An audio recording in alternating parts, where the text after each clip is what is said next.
Hello everyone. तो यहाँ पर आज अपने गाला पेपर 6 का सेक्शन डी सॉल्व करने जा रहे हैं और इसी तरह से आप आगे के सेक्शन के वीडियो देखना चाहते हो तो आप हमारे चैनल को जल्दी से जल्दी सब्सक्राइब कर दीजिए। और अगर 12th के अंदर आपका 85 to 90% लाने का गोल है तो आप हमारी सुप्रीम बैच को ज्वाइन कर सकते हो। चलिए शुरू करते हैं सेक्शन डी। चलिए तो शुरू करते हैं section D. 24 marks, the most important section. 24 mark यहां पर आ गए तो समझ लो न्यारे व्यारे। देखो आप यहां पर, मैं अभी भी कह रहा हूं, 4 सेक्शन बहुत इंपॉर्टेंट है।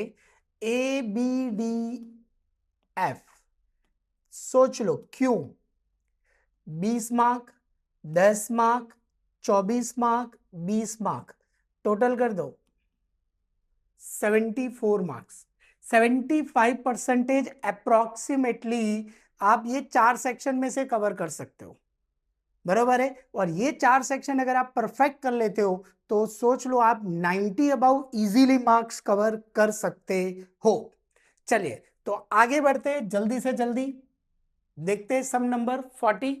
Compute the cost of living index number by the method of total expenditure method from the following data. ठीक है, चलो यहाँ पे टोटल एक्सपेंडिचर मेथड बोला है तो यहां पर सबसे पहले क्या करेंगे, टोटल 5 आइटम दे रखी है और उसका यूनिट दे रखा है। तो यूनिट दे रखा है तो प्राइस में थोड़ा वेरिएशन आएगा, चेंजेस आएगा, देख लेते हैं। यहां पे यूनिट में लिखा है क्विंटल, तो इसका मतलब यहां पे जो प्राइस दे के रखा है वो क्विंटल की दे रखी है और क्विंटल इट्स मींस 100 kg। तो क्विंटल को अपने को पर केजी में कन्वर्ट करना है। इसका मतलब both the price are divided by 100। दोनों प्राइस को 100 से डिवाइड कर देंगे तो अपना आंसर आएगा 12 और 17। यहां पे लिखा हुआ है 20 kg, तो ये भी लास्ट टू लास्ट पेपर में अपने ने पढ़ा था कि 20 किलोग्राम हो या कोई भी यहाँ पे नंबर दे रखा हो, इसको हमेशा पर केजी में कन्वर्ट करना है। और 20 किलोग्राम लिखा है तो divide by 20। So the answer is 17 and 19। 10 litre, 10 litre, so price divided by 10, तो इट्स अ 3 एंड 4। तो 10 लीटर का प्राइस 1 लीटर में कन्वर्ट करेंगे। 1 डजन, देखो मैंने समझाया था कि भाई डजन के आगे कोई नंबर है तो नहीं है। अगर डजन के आगे कोई पर्टिकुलर नंबर होता, 2 4 5 6 8 10 कुछ भी होता, तो अपने डजन में ही कन्वर्ट करते। लेकिन डजन के आगे कोई नंबर नहीं है तो यहां पर यूनिट को यानी कि प्राइस को पर पीस में कन्वर्ट करना है, एक पीस के प्राइस में कन्वर्ट करना है। तो price are divided by 12। So the answer is 1.25 and 2. Now here meter, तो कुछ भी चेंजेस नहीं होगा, ना कोई नंबर लिखा है आगे, तो वो एज इट इज रहेगा। अब टोटल एक्सपेंडिचर मेथड के लिए ये सारी वैल्यूज का मैंने एक फॉर्मेट बनाया हुआ है, देख लेते हैं यहाँ पे। तो देखो item 1 kg, 1 kg, 1 litre, 1 piece, 1 metre, जो मैंने डिवाइड करके यहाँ पे वैल्यूज दे रखी थी वो डिवाइड करके वैल्यूज लिख दिए। अच्छा, टोटल एक्सपेंडिचर मेथड बोला गया है तो सबसे पहली चीज टोटल एक्सपेंडिचर में यहां पर फॉर्मूला आएगा यानी कि कॉलम आएगा P1Q0 और P0Q0, जिसको अपने डब्ल्यू भी कहते हैं, बराबर। चलिए तो सबसे पहले P1Q0 और P0Q0 फाइंड आउट करेंगे। चलिए तो मल्टीप्लाई करने में concentration, P1Q0 50 into 17 850, 18 into 19 342, 48, 40, 224, and the total is 1504। चलो now P0Q0 12 into 50 600, 18 into 17 306, 12 3 36, 20 into 1.25, it's a 25, and 14 into 12, 168, plus 25 plus 36 plus 306 plus 600, 1135. कौन सी मेथड बोली गई है? Total expenditure method, formula sigma P1 Q0 upon sigma P0 Q0 multiply by 100, 1504 divide by 1135 multiply by 100, 1504 divide by 1135 multiply by 100, 132.51%। बराबर। अब देखो 132.51, नीचे statement लिख देने का, तो परसेंटेज 100 में से माइनस हो जाएगा, तो लिखने का कि भाई जो cost of living index number है ये, यहां पर जो एक्सपेंडिचर मेथड है उसके अंदर 32.51% राइज यानी कि इंक्रीज हो रहा है in the current year as compare to the base year. हर एक के अंदर इंडेक्स नंबर में स्टेटमेंट लिख देने का।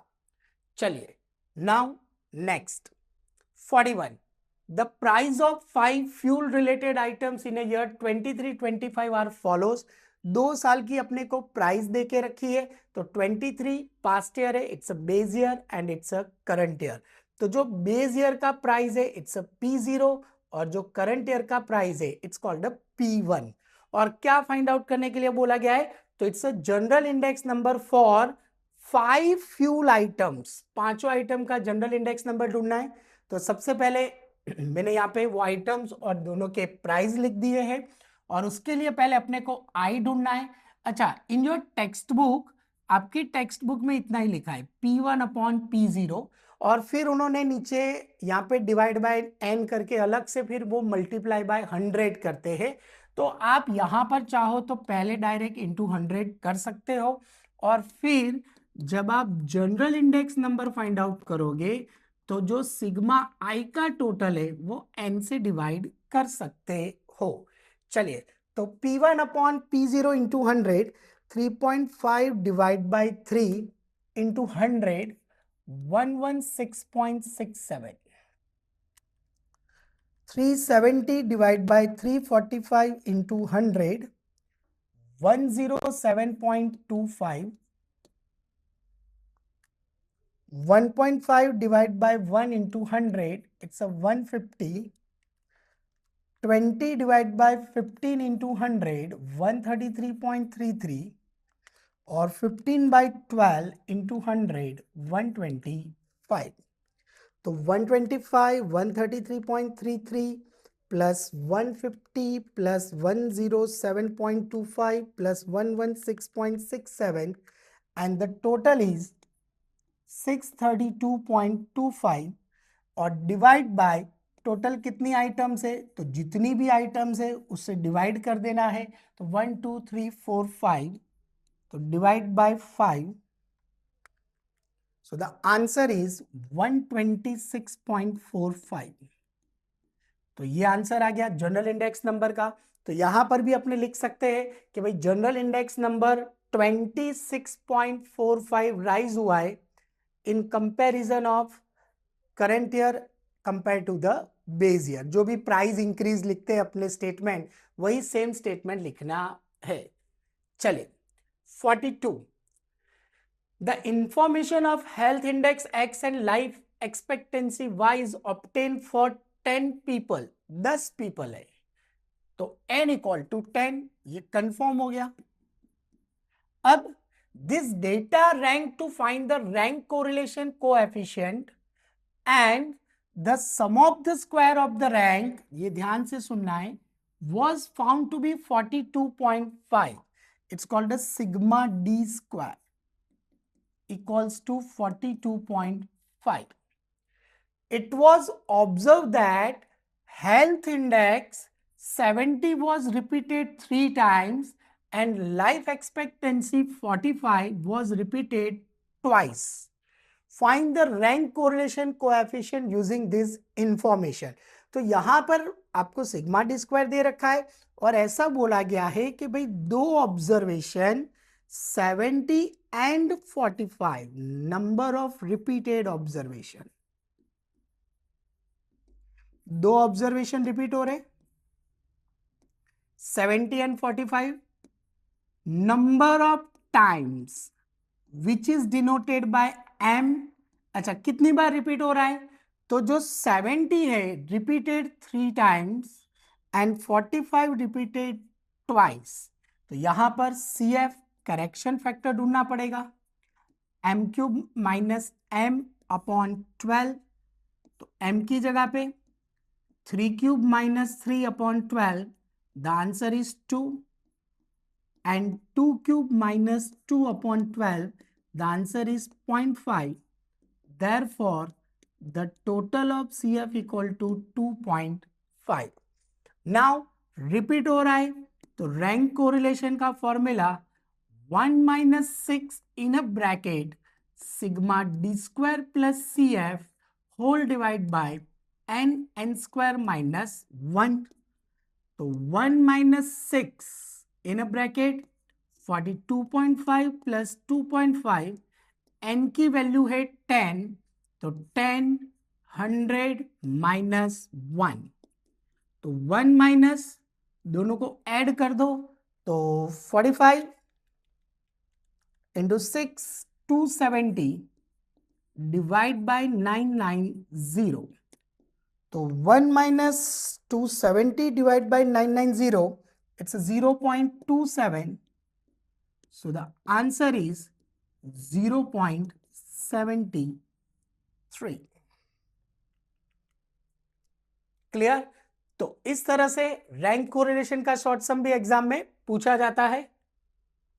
चलिए next, obtain the regression line y on x and also verify the reliability। reliability यानी कि coefficient of determination भी ढूंढने के लिए बोला गया है। तो सबसे पहली चीज यहाँ पे सिग्मा x और सिग्मा y दे रखा है, तो यहाँ पे अपने को x बार और y बार फाइंड आउट कर लेना है। तो it's sigma x upon N and sigma y upon N, ताकि रिग्रेशन लाइन ढूंढने में प्रॉब्लम ना हो।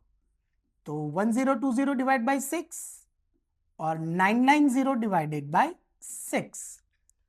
So 1020 divided by 6, the answer is 170, it's our x bar, and 990 divided by 6, the answer is 165, it's called a y bar.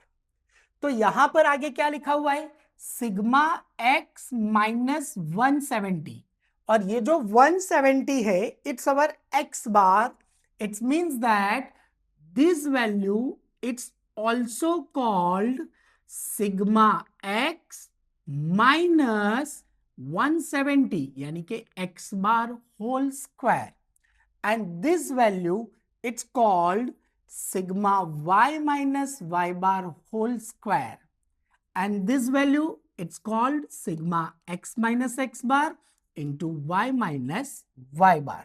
तो सबसे पहली चीज क्या फाइंड आउट करने के लिए बोला गया है, रिग्रेशन लाइन। तो रिग्रेशन लाइन में सबसे पहले b फाइंड आउट करेंगे, और b का यहाँ पे फॉर्मूला आएगा sigma x minus X bar into Y minus Y bar whole divide by x minus X bar whole square. तो b equals to 45 divided by 60, and the answer is 0.75. Then after a equals to y bar minus bx bar, तो y bar यानी कि 165, it's a 0.75, x bar 170, तो 165 minus 127.5 minus कर देंगे, तो a की value आ जाएगी 37.5।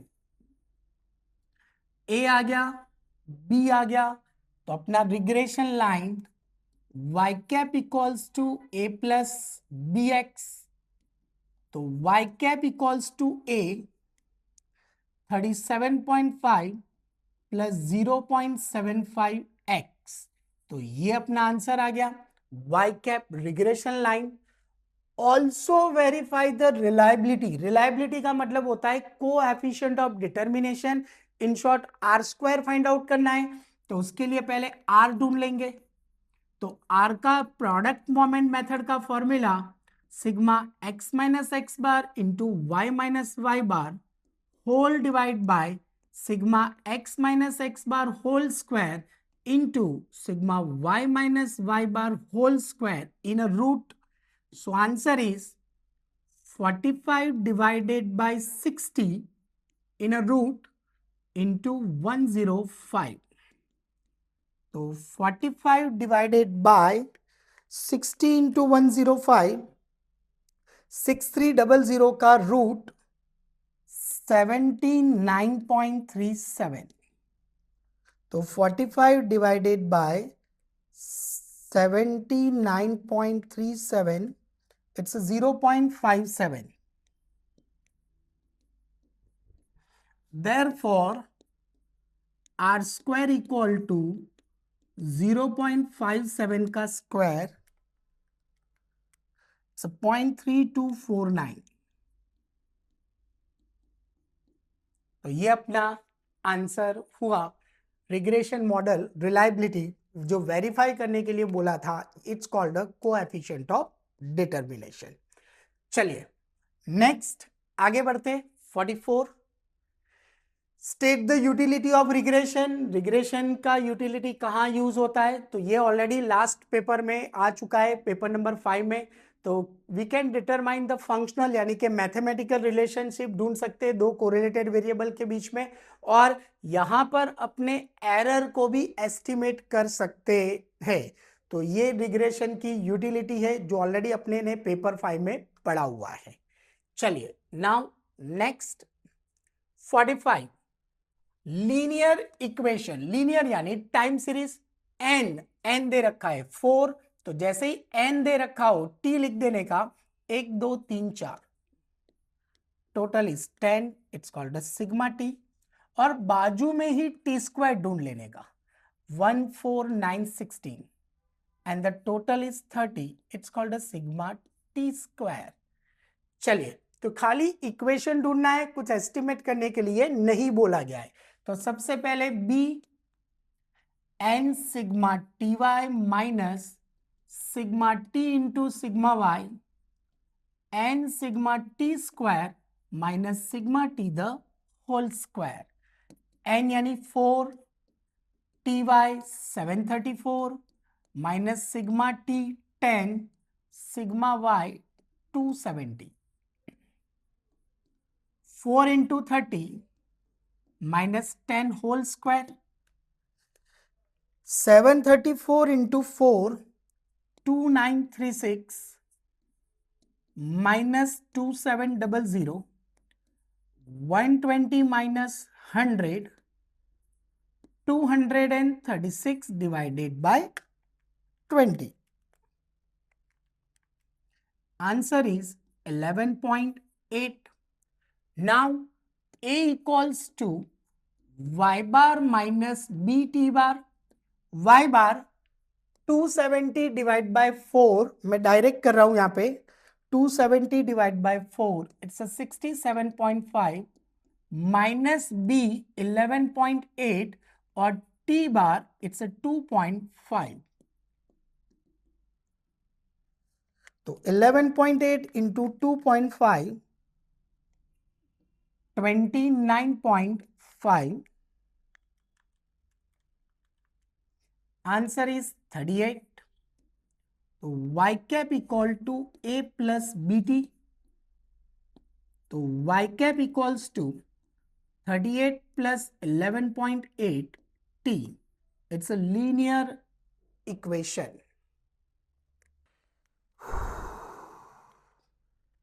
चलो तो ये हो गया अपना आंसर। नेक्स्ट आगे बढ़ते। तो आगे बढ़ने से पहले यहां पर मैं आपको एक इंपॉर्टेंट इंफॉर्मेशन देने जा रहा हूं कि अगर आपने 12th के अंदर अपना गोल 85 to 90% रखा हुआ है तो आप हमारी सुप्रीम बैच के अंदर ज्वाइंट हो सकते हो, जिसके अंदर हम आपको टोटल 4 सब्जेक्ट पढ़ाने वाले हैं, accounts, statistics, economics and OCM. और ये चारों सब्जेक्ट पढ़ाने के लिए हमारे पास टोटल 3 फैकल्टी है, जिसमें से कल्पेश सर अकाउंट्स पढ़ाएंगे, मैं यानी कि हेमल सर मैं आपको स्टैटिस्टिक्स पढ़ाऊंगा, और ध्रुवल सर जो है वो आपको इकोनॉमिक्स एंड ओसीएम पढ़ाएंगे। और हमारी सुप्रीम बैच की ये खासियत है कि यहाँ पर आपको सारे रिकॉर्डेड वीडियोस मिल जाएंगे, प्लस आपको गाला क्वेश्चन पेपर के भी सारे रिकॉर्डेड वीडियोस मिल जाएंगे। और अगर आपको पास्ट पेपर्स में भी अगर कुछ डाउट है तो वो हम डाउट सॉल्यूशन भी करवाते हैं, जिसकी जो टोटल फीस है वो 1999 रुपीस है। तो अगर अभी तक आपने हमारी सुप्रीम बैच ज्वाइन नहीं की है तो सुप्रीम बैच ज्वाइन करने के लिए आप हमारी वेबसाइट www.ugt.co.in पे जाके विजिट कर सकते हो, या तो आप हमें 7202012221 पे कॉल भी कर सकते हो। और अगर आपको ये बैच ज्वाइन करना है तो आप अगर एंड्रॉयड यूजर हो तो प्ले स्टोर पे जाके आप यूजीटी सर्च मारो तो आपको हमारी एप्लीकेशन मिल जाएगी, और अगर आप आईफोन यूज करते हो तो आप ऐप स्टोर पे जाके माई इंस्टीट्यूट सर्च करोगे तो भी आप हमारे साथ ज्वाइन हो सकते हो। अगर आपको यहाँ पे 4 सब्जेक्ट का भी यहाँ पे बैच ज्वाइन नहीं करना है, और अगर आपको सिर्फ 2 सब्जेक्ट यानी कि अकाउंट्स एंड स्टैटिस्टिक्स सिर्फ 2 सब्जेक्ट ज्वाइन करना है तो भी कर सकते हो। तो वहां पर आपका जो प्राइस है वो रिड्यूस हो जाएगा, और वहां पर आपका प्राइस हो जाएगा 1499। तो जल्दी से जल्दी आप हमारी सुप्रीम बैच को ज्वाइन कर लो। क्या लिखा गया है 46 में? 4 couples, couple it's means husband and wife, attend the party, and 2 person randomly selected from these 8 person. Exactly 4 couples equal to 8 persons. 4 couples यानी husband and wife, for example H1 W1, H2 W2, H3 W3, H4 W4। तो ये 4 husband 4 wife हो गए यानी कि 4 couples. लेकिन persons देखने जाओ तो हस्बैंड यानी कि मेल पर्सन मैन टोटल 4 हुए, एंड वुमेन भी टोटल 4 हुई। आगे क्या लिखा गया है? 2 पर्सन सिलेक्ट करने हैं, तो सबसे पहली चीज सबसे पहले एन ढूंढ लेने का। तो टोटल कितने पर्सन है? 8, 2 सिलेक्ट करने हैं तो इट्स 8C2। 8C2 यानी 8 into 7, 2 into 1, the answer is 28। तो n मिल गया 28। Now point number 1, event A equal to, थोड़ा स्टेटमेंट अपने को लिखने का। Event A equal to, statement क्या लिखने का? द सिलेक्टेड पर्सन्स आर, या तो the 2 selected persons are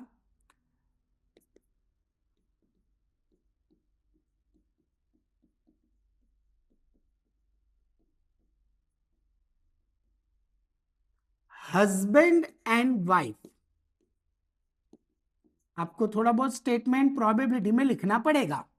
therefore m equal to, तो टोटल कितने हस्बैंड एंड वाइफ है? तो बोले 4। अब 4 में से अपने को पर्सन 2 लेने हैं, इसका मतलब अपने को कोई एक ही हस्बैंड एंड वाइफ लेना पड़ेगा, क्योंकि हस्बैंड एंड वाइफ पर्सन कितने हो गए? 2। तो 4 कपल में से कोई भी एक कपल ले लेंगे। सो the answer is 4। Therefore, the probability of event A, P of A equal to m upon n, 4/28, the answer is 1/7. Now, number 2, 1 man and 1 woman। तो देखो इवेंट बी लिखने का सेम इसी तरह से, the 2 selected persons are 1 man and 1 woman। तो man total 4 है जिसमें से एक सिलेक्ट करना है, एंड यानी मल्टीप्लाई, तो वुमन भी 4 में से एक सिलेक्ट करना है। 4 4 जा 16, तो probability of event B, it's m upon n, 16 divide by 28, the answer is 4/7। तो ये नंबर 2 का आंसर आ गया। Number 3, it's event C, 1 man and 1 woman, यानी कि point number 2, who are not husband and wife, कि वो मैन और वुमन होने चाहिए बट वो हस्बैंड एंड वाइफ होने चाहिए नहीं। तो it's very simple, m equals to, देखो यहां पे क्या पॉसिबिलिटी आएगी कि भाई आप सपोज हस्बैंड नंबर 1 को सिलेक्ट कर रहे हो तो आप वाइफ 1 को सिलेक्ट नहीं कर सकते। 1 man and 1 woman who are not husband and wife, तो हस्बैंड 1 के साथ आप वाइफ 2 सिलेक्ट कर सकते हो, वाइफ 3 सिलेक्ट कर सकते हो और वाइफ 4 भी सिलेक्ट कर सकते हो। वैसे ही husband 2, husband 3, husband 4, it's a W1, H2 W3, H2 W4, H3 W1, H3 W2, H3 W4, H4 W1, H4 W2 और H4 W3, यानी कि टोटल अपने 12 तरह से सिलेक्शन कर सकते हैं। तो probability of C equal to m upon n, 12 upon 28, 4 3 जा 4 7 जा, so the answer is 3/7। Generally ये क्वेश्चन स्कूल एग्जाम में बहुत बार पूछाया गया है, काफी सारे स्कूलों में मैंने देखा है कि ये क्वेश्चन एग्जाम में पूछते हैं, लेकिन ये क्वेश्चन ज्यादातर मैंने गुजरात बोर्ड के पेपर में नहीं देखा है। तो मे बी, मैं ऐसा नहीं कह रहा हूं कि ऐसा आएगा, but may be it's a chance now this year कि इस साल ये क्वेश्चन एग्जाम में आने के चांसेस रहेंगे, बरोबर, क्योंकि ऐसा क्वेश्चन आई थिंक सो पिछले 2-3 साल के पेपर में नहीं पूछा गया है। चलिए तो देखते आगे, next sum. The probability that a person from a group read newspaper X is 0.55 and the probability that he reads newspaper Y 0.69 and the probability that he reads both newspaper it's a 0.27। तो देखो ये सब मैं थोड़ा shortcut में कर देता हूं, मैं सारे स्टेटमेंट नहीं लिखने बैठता हूं, अदरवाइज आपको पहले स्टेटमेंट लिखना पड़ेगा कि the probability that a person from a group read newspaper X, it's called it's denoted by event A, therefore P of A equal to 0.55। Same second statement, the probability that he reads newspaper Y, it is denoted by event B, so the probability of event B equal to 0.69 and both the newspaper, it's called intersection event, so A intersection B equal to 0.27।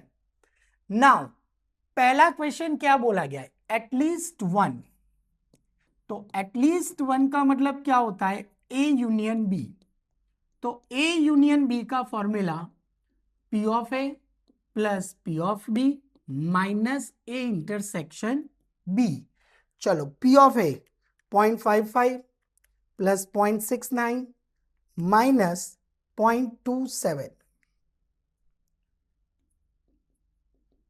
55 69 0.27, the final answer is 0.97। दूसरा क्या बोला है, does not read any newspaper, दोनों में से वो एक भी न्यूज़पेपर नहीं पढ़ रहा है। तो नंबर 2, दोनों में से एक भी नहीं, यानी A dash intersection B dash equal to, इसका फॉर्मूला है 1 minus P of A union B, तो 1 माइनस 0.97, द आंसर इज 0.03। तो आपको मेन तो पहले फॉर्मूला याद होना चाहिए। पॉइंट नंबर 3, तीसरे नंबर के पॉइंट में क्या बोला गया है, read only one. Only one का मतलब होता है difference event, only one, it's called a difference event, यानी कि अगर वो 1 पढ़ रहा है, x पढ़ रहा है, तो y नहीं पढ़ रहा है, या तो फिर अगर वो y पढ़ रहा है तो a नहीं पढ़ रहा है। तो यहां पर उसके पास 2 ऑप्शन है, और जब 2 ऑप्शन हो तो बीच में ऑलवेज किसकी साइन आती है? प्लस की साइन। तो a minus B plus B minus A, इसका फॉर्मूला है p of a minus p of a intersection b plus p of b minus p of a intersection b। तो p of a 0.55 minus 0.27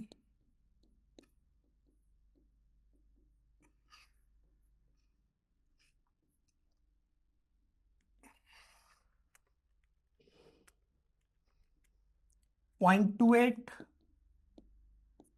plus 0.42 and the final answer is 0.70 या 0.7 भी लिख सकते हो।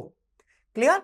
तो इस तरह से आपको फॉर्मूला याद होने चाहिए, प्लस हर एक का मीनिंग पता होना चाहिए कि एटलीस्ट वन यानी कि union, does not read any newspaper यानी कि neither nor, it's called A dash intersection B dash, और ओनली वन यानी कि डिफरेंस इवेंट। चलिए नाउ नेक्स्ट। तो यहां पर आपको सबसे पहले P ऑफ A डैश दे रखा है, B oblique A conditional probability है, और A ऑब्लिक B भी दे रखा है, और आगे ढूंढने के लिए बोला गया है A intersection B and P of B। तो सबसे पहले A डैश के ऊपर से अपने P ऑफ A ढूंढ लेते हैं। तो P ऑफ A का फॉर्मूला क्या हो जाएगा? 1 minus P of A dash, 1 minus 7 upon 25. So the LCM is 25. Cross multiplication 25 minus 7, तो P of A equals to 18 upon 25। Now सबसे पहले आपको क्या देके रखा है? तो it's a P of B oblique A. तो B ऑब्लिक ए का formula it's a A intersection B divided by P of A। तो now P of A divide में है, A इंटरसेक्शन B आपको फाइंड आउट करना है। तो A intersection B का फॉर्मूला क्या हो जाएगा कि P of B oblique A, ये सामने मल्टीप्लाई में चला जाएगा, इंटू P ऑफ A। तो B ऑब्लिक A की वैल्यू दे रखी है 5/12, और P ऑफ A अपने ने फाइंड आउट कर लिया है 18/25। सो 5 5 जा 25, 6 2 जा 6 3 जा, तो P of A intersection B equals to 3/10। तो A इंटरसेक्शन B आ गया 3/10। नाउ P ऑफ B ढूंढना है, तो उसके लिए आपको अदर कंडीशन दे रखी है A ऑब्लिक B। तो इसमें न्यूमरेटर तो दोनों में सेम ही रहता है, A इंटरसेक्शन B, और यहां पे डिनोमिनेटर में आएगा P ऑफ B। अब देखो P ऑफ B अपने को फाइंड आउट करना है, तो ये क्रॉस हो जाएगा, तो P of B equal to क्या हो जाएगा? P of A intersection B divided by P of A oblique B। तो A इंटरसेक्शन B की value 3/10, 3/10 divided by A oblique B की वैल्यू 1/2। तो 3/10, 1/2 डिनोमिनेटर में, न्यूमरेटर में जाएगा तो 2/1। सो द आंसर इज 6/10, या तो आप लिख सकते हो 3/5, 3/5, 3 डिवाइडेड बाय 5। चलिए तो नेक्स्ट आगे बढ़ते हैं। 49, ये क्वेश्चन बहुत बार एग्जाम में आया हुआ है, और मैं इस बार भी कहूंगा कि इस बार आने के भी चांसेस बहुत ज्यादा रहेंगे। The probability that a bomb drop from a plane over a bridge will hit the bridge, यानी कि will hit the target, it's 1/5। आपको टारगेट हिट करने की प्रोबेबिलिटी दे रखी है 1/5, तो Q आपको ऑन द स्पॉट मिल जाएगा 1 माइनस 1/5, तो Q इक्वल्स टू 4/5। आगे लिखा गया था 2 bombs are enough to destroy the bridge, bridge destroy करने के लिए 2 बॉम्ब काफी है, 2 बॉम्ब गिरे ब्रिज खत्म। आगे लिखा है if 6 bombs are dropped on the bridge. Bridge के ऊपर टोटल कितने बॉम्ब गिराए गए हैं? 6. Find the probability that the bridge will be destroyed. थोड़ा दिमाग लगाना है यहां पे, ऐसा नहीं बोला है कि कितने बॉम्ब ब्रिज पे गिर रहे हैं, उन्होंने प्रोबेबिलिटी किसकी बोली है कि ब्रिज डिस्ट्रॉय होना चाहिए। तो ब्रिज डिस्ट्रॉय कब होगा? तो उन्होंने पहले ही बोल दिया है 2 बॉम्ब्स आर इनफ, कि भाई 2 बॉम्ब तो इनफ है ब्रिज डिस्ट्रॉय करने के लिए। And but obviously it's some logical कि भाई 2 या 2 से ज्यादा बॉम्ब भी अगर ब्रिज पे गिरते हैं तो ब्रिज डिस्ट्रॉय होने वाला है। तो यहां पर अपने को ढूंढना है probability of x greater than equals to 2, because of 2 bombs are enough to destroy the bridge. 2 bomb काफी है, टोटल कितने बॉम्ब फेंके? 6। प्रोबेबिलिटी किसकी पूछी है कि ब्रिज डिस्ट्रॉय होना चाहिए। तो ब्रिज डिस्ट्रॉय कब होगा? कि जब 2 या 2 से ज्यादा बॉम्ब ब्रिज के ऊपर गिरेंगे तो ब्रिज डिस्ट्रॉयड हो जाएगा। तो 2 या 2 से ज्यादा, तो 2 से ज्यादा नहीं कहां तक हो सकता है? n तक। तो 2, 3, 4, 5, 6, अपने को ये सारी प्रोबेबिलिटी ढूंढनी पड़ेगी 2 से लेकर 6 तक। But it's too much time consuming, क्योंकि 2, 3, 4, 5, 6, 5 बार आपको प्रोबेबिलिटी ढूंढनी पड़ेगी, तो आपका टाइम 3 मार्क में ज्यादा वेस्ट हो जाएगा। तो एक चीज खास ध्यान रखनी है, we know that the total of the probability is 1।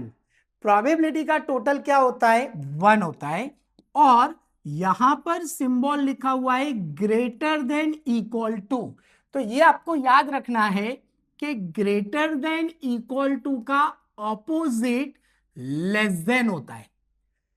Greater than equal to का ऑपोजिट क्या होता है? Less than.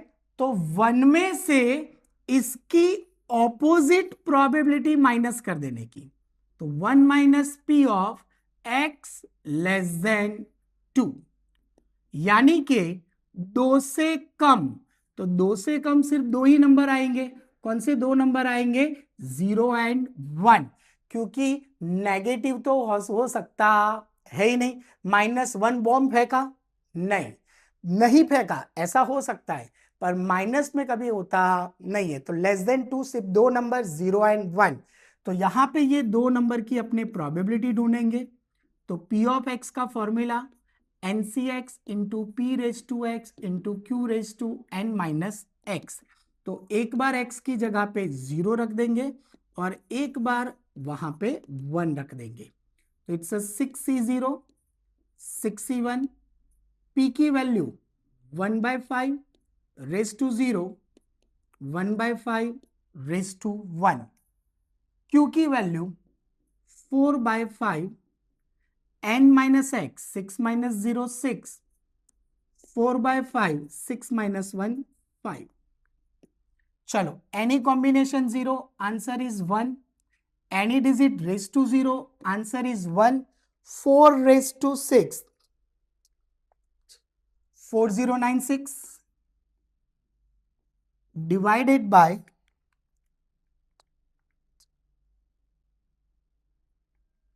2 3 4 5 6 2 3 4 5 6 15,625। So the answer is 4096 divided by 15,625 0.2621।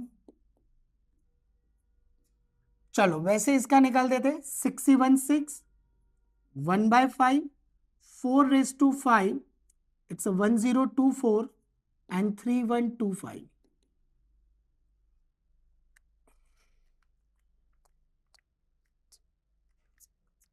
6144 divide by 15,625 0.3932।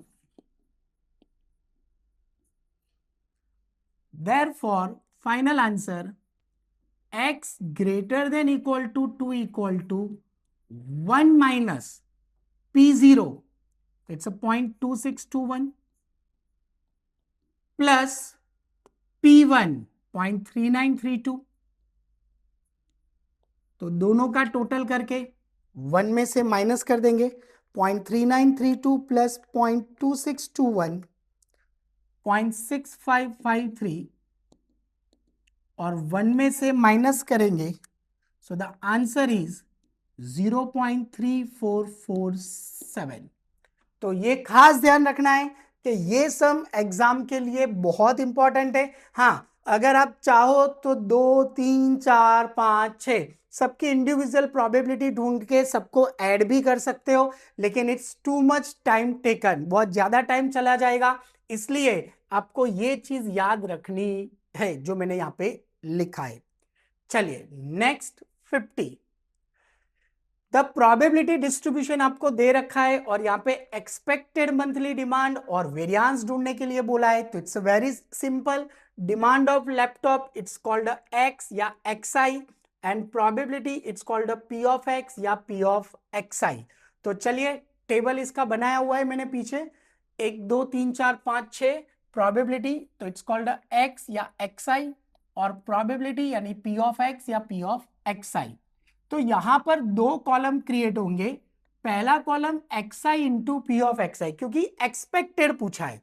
हाँ, अगर वेरिएंस ना पूछा हो तो सिर्फ 3 ही कॉलम बनते, 1 2 3 खत्म।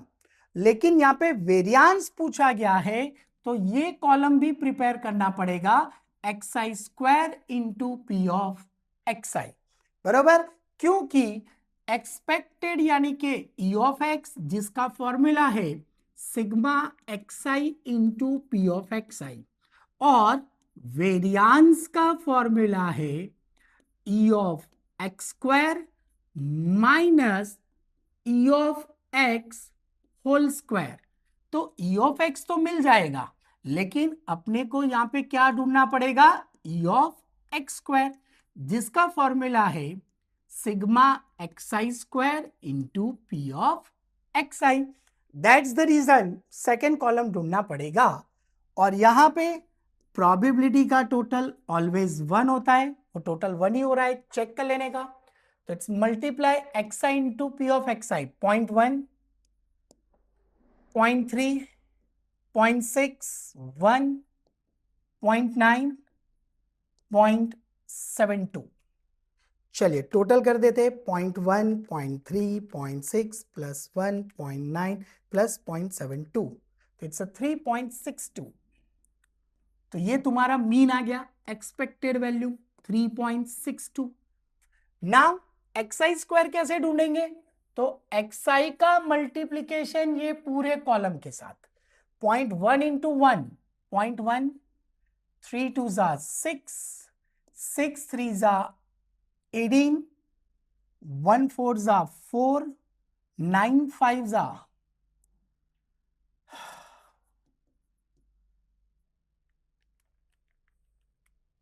चलो, और 6 into 0.72 4.32 plus 4.5 plus 4 plus 1.8 plus 0.6 plus 0.1 15.32। So here 15.32, तो वैल्यू पुटअप कर देंगे, 15.32 माइनस 3.62 का स्क्वायर, तो 15.32 माइनस 3.62 का स्क्वायर इट्स 13.1044 या 10 भी लिख सकते हो, minus 15.32, so the answer is 2.2156 या 2.22 भी लिख सकते हो। तो ये बहुत सिंपल सा सम है और यहां पे खास ध्यान रखना है कि एकाध सम डिस्क्रिएट प्रोबेबिलिटी का आएगा जिसके 3 फॉर्मूला है जो आपको याद रखने पड़ेंगे। चलिए now next last sum of the section D 51। क्या दे रखा है, द सेलिंग प्राइस दे रखी है अपने को यहां पे इलेक्ट्रिक बाइक की is rupees 1 lakh, price is denoted by P 1 lakh, और कॉस्ट फंक्शन देके रखा हुआ है 0.1 x square plus 90,000x plus 1000। तो यहां पे क्या पूछा गया है, how many bike should be manufacture यानी production for a maximum profit. तो पहले अपने को प्रॉफिट फंक्शन ढूंढना पड़ेगा, और प्रॉफिट फंक्शन के लिए पहले रेवेन्यू चाहिए। तो revenue formula P into x, तो रेवेन्यू मिल जाएगा P यानी कि 1,00,000 एक्स। नाउ प्रॉफिट फंक्शन का फॉर्मूला R माइनस सी, R में से यानी कि 1,00,000 एक्स में से C माइनस कर देना है, बट कॉन्सेंट्रेशन यहां पर माइनस है, तो जब तुम C की वैल्यू माइनस करते हो तो सारी वैल्यू चेंज हो जाएगी। 0.1 x square minus 90,000 X minus 1000। तो therefore P equal to 1,00,000 minus 90,000, 10,000 X minus 0.1 x square minus 1000।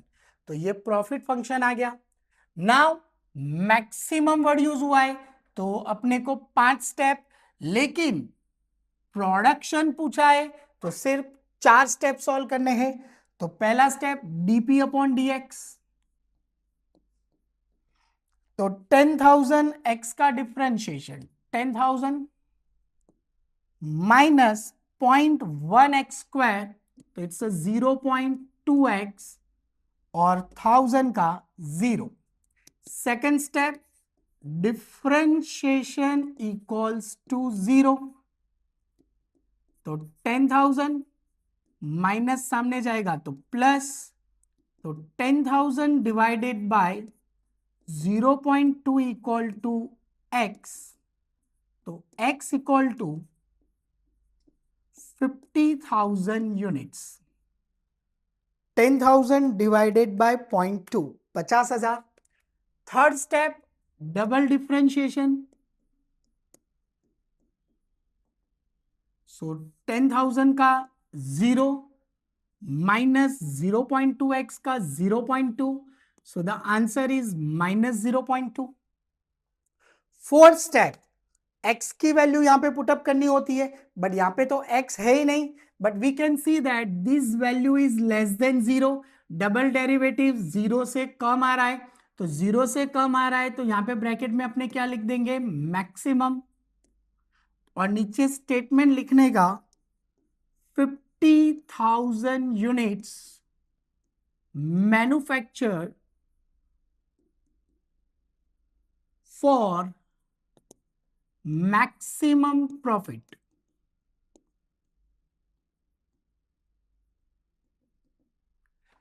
तो यहां पर अपना सेक्शन डी फिनिश्ड होता है, और आगे के सेक्शन की वीडियो देखने के लिए आप हमारी चैनल को सब्सक्राइब कर दीजिए। Thank you so much.